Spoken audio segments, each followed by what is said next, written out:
સિંહોના ગઢ ગણાતા અમરેલીના ધારીમાં એક એવી કરુણ ઘટના ઘટી છે જેણે માનવતાને હચમચાવી દીધી છે અને માણાવાવ ગામે મજૂરી કરી પરિવારનું ગુજરાન ચલાવતા એક શ્રમિક પરિવારનો 5 વર્ષનો વહાલ સોયો દીકરો ધવલ જ્યારે ઘર આંગણે રમતો હતો ત્યારે અચાનક કાળ બનીને આવેલી સિંહણે માસૂમ બાળક પર હુમલો કરી તેને જડબામાં દબાવી બાજરાના ખેતરમાં ખેંચી ગઈ હતી અને હેબતાઈ ગયેલી માતાએ પોતાના જીવના જોખમે સિંહણ પાછળ દોટ લગાવી હોવા છતાં કમનસીબ બાળકની ફાટી ગયેલી કાયા જ હાથ લાગી હતી। સાંજના સમયમાં 7:15 હું ગામમાં સામાન લેવા ગયો હતો ને એની મમ્મી અને છોકરો આ બંને ત્યાં વાડીએ હતા।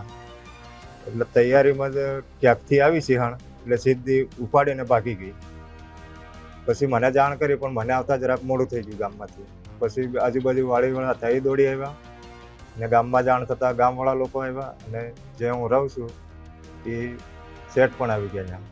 છેલ્લા 1 મહિનામાં સિંહ અને દીપડાના હુમલાની શ્રેણીબદ્ધ ઘટનાઓએ ખેડૂતો અને મજૂરોમાં ભારે ફફડાટ ફેલાવ્યો છે કારણ કે ક્યારેક પીઠવાઝાડ તો ક્યારેક ગોવિંદપુરમાં વન્ય પ્રાણીઓ માનવ લોહીના તરસ્યા બન્યા હોય તેવું લાગી રહ્યું છે અને આ ભયાનક વાતાવરણ વચ્ચે ખેતરે જતા શ્રમિકો હવે ફફડી રહ્યા છે ત્યારે વન વિભાગે ખૂંખાર સિંહણને પકડવા પાંજરા તો ગોઠવ્યા છે પણ સવાલ એ છે કે શું તંત્રની આ કવાયત કોઈ બીજા માસૂમનો જીવ બચાવી શકશે કે પછી જંગલના રાજા અને માનવી વચ્ચેનો આ સંઘર્ષ હજુ પણ નિર્દોષના બલિદાન લેતો રહેશે। વન્ય પ્રાણીઓના સતત હુમલા વધી રહ્યા છે, ખેડૂતોને ખેતી કરવી પણ મુશ્કેલ બની છે। ત્યારે ફોરેસ્ટ વિભાગને જાણ કરીએ છીએ કે દીપડો અહીંયા આવે છે, ગામમાં આવી જાય છે, સિંહ ગામમાં આવી જાય છે, ત્યારે પણ કોઈ પણ જાતની કોઈ સગવડતા ફોરેસ્ટ ખાતું કરતું નથી। ઓનલી ફોર એને જંગલની અંદર ચેક ડેમો બનાવવા જે કાંઈ કામગીરી કરવી હોય એમાં રસપસ રહે છે।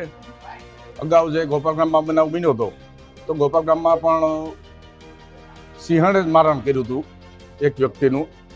એમાં વન્ય પ્રાણી પંચરોજ કામ કરે છે તો એમાં વન્ય પ્રાણી જ લખે છે। વન્ય પ્રાણી લખીને પછી એ છૂટી જાય છે કે ભાઈ દીપડાએ મારણ કર્યું હતું। એના જે ફાધર છે એના મધર છે એણે જોયું કે સિંહણ જ અમારા દીકરાને 5 વર્ષના દીકરાને ઉપાડી ગઈ છે, છતાં હજી જંગલ ખાતાને એવું છે કે હજી વન્ય પ્રાણી એવું લખીને પંચરોજ કામ કરવાનું એની મનોકામના પૂર્ણ કરે છે બધી। પણ આવું માનવભક્ષી હોય તો એને સત્વરે પકડવા જોઈએ।